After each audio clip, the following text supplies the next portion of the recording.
Hi friends, I'm Scott Giles and welcome to Power Talk, my podcast here on Facebook Live and YouTube. I cover topics related to spirituality, hypno-coaching, and the hypnotic arts and sciences generally. If you want to know more about my professional work or sign up for my free e-newsletter, Powerlines, check out my website, which I'll tag at the end of this video. Today, I want to talk about the mental issue of depression, a condition so common it is sometimes called the common cold of psychiatry. Currently, we recognize several different types of depression. There is major depression, which requires symptoms that persist longer than 2 weeks and interfere with one's ability to work, sleep, study, or eat. There is persistent depressive disorder, also called dysthymia, which has milder symptoms but which lasts longer, years in fact. There is perinatal depression, which can occur during pregnancy or after birth. There is seasonal affective disorder, where a persistent sadness comes and goes with the seasons. And finally, there are depressive symptoms that go along with other problems: alcoholism, addiction, psychosis, and so on, and similar related matters. Depression has been reported and pondered in literature for a very long time. It is believed that Protestant theologian Martin Luther suffered from major chronic depression because he recorded his struggles in his book, The Table Talk. But in those times, feeling depressed was considered a spiritual problem.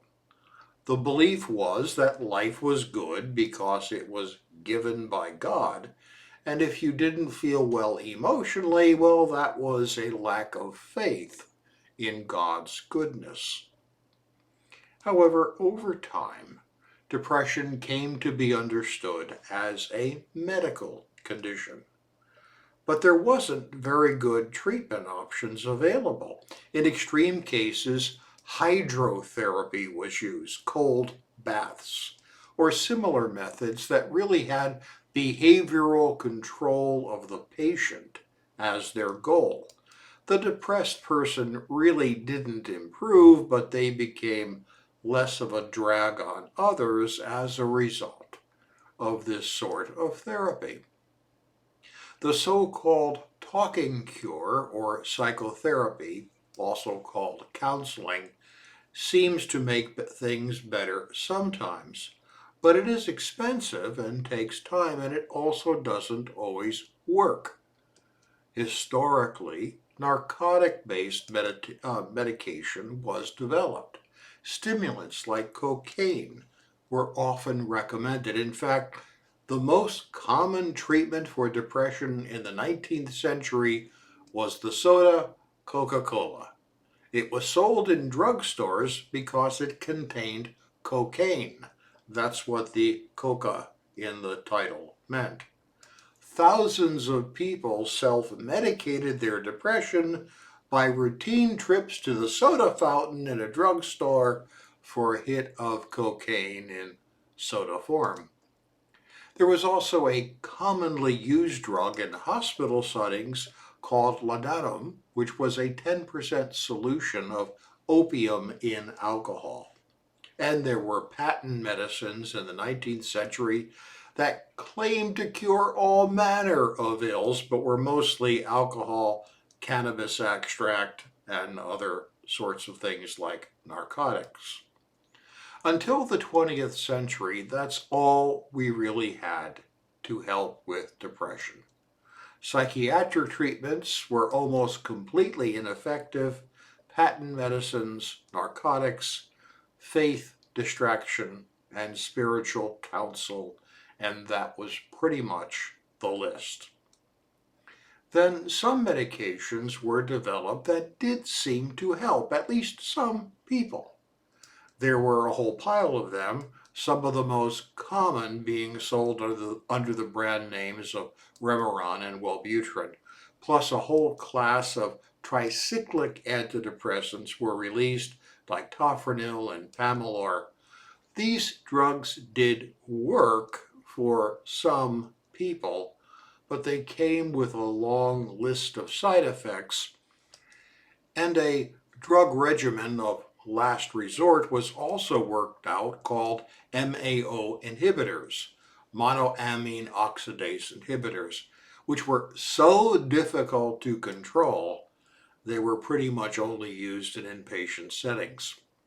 Another non-drug therapy sometimes used was electroconvulsive therapy or electroshock. It became all the rage when state governments used to run mental hospitals because it was much less expensive than medication and it at least made patients easier to deal with. And there were other non-drug methods used as well, even to this day, and again, they do work for some people. Near infrared therapy is showing promise, as does transcranial magnetic stimulation, which exposes the brain to a powerful magnetic field. These seem to work, no one's quite sure why. Also, in very recent days, the use of ketamine, an anesthetic, or psychedelic drugs are being explored. But none of these interventions works perfectly. In the 1980s, the first reliable antidepressant medication was developed by Lilly and Company. It was called Prozac, and prescriptions of it started in about 1986. The drug worked for a fairly large number of people. Side effects, typically weight gain and low libido, were less pronounced than other medications, and the theory behind this drug was that depression was caused by an imbalance in brain chemistry. Specifically, if the level of a hormone called serotonin dropped too low in part of the brain, depression was assumed to result. Drugs like Prozac and other medications in that class were called specific serotonin reuptake inhibitors. It was believed they prevented the brain from reabsorbing the serotonin it naturally produced, so the overall level of the hormone in the brain would rise. Drug companies quickly seized on this explanation because it made depression seem to be a very treatable condition. Just like diabetes is called by the pancreas not making enough insulin, so depression was caused by the brain not making enough serotonin, and that's that. People loved that explanation. I think the majority of the population still probably believes it, and it certainly took away a lot of the stigma around depression that had existed up until that time. In 1993, psychiatrist Peter Kramer wrote a book called Listening to Prozac, which argued that depression and a whole lot of other mental health conditions were due to chemical imbalances in the brain. He explored his notion that science would increasingly find drugs that would correct these imbalances, and he even speculated that brain-enhancing medications would eventually be found. The book spent 4 months on the New York Times bestsellers list. The problem is that, apparently, according to the latest research, the serotonin hypothesis is not true. Just this past week, an authoritative study has been published in a respected and refereed medical journal, which is the gold standard of medical research. The study appeared in the Journal of Molecular Psychiatry, 2022, by Cooper Monograph Ruth Cooper, and Mark Horowitz. Mark Horowitz, head of the Division of Psychiatry at University College in London, was the lead researcher. They looked at dozens of high-quality studies that explored the serotonin hypothesis, and they found the hypothesis was bogus. Depression is not caused by low serotonin in the brain after all. As he put it, and this is a quote, "It's not an evidence-based statement to say that depression is caused by low serotonin. If we were more honest and transparent with patients, we should tell them that an antidepressant might have some use in numbing their symptoms, but it's extremely unlikely that it will be the solution or cure for their problem." Wow. Does that cause some rethinking?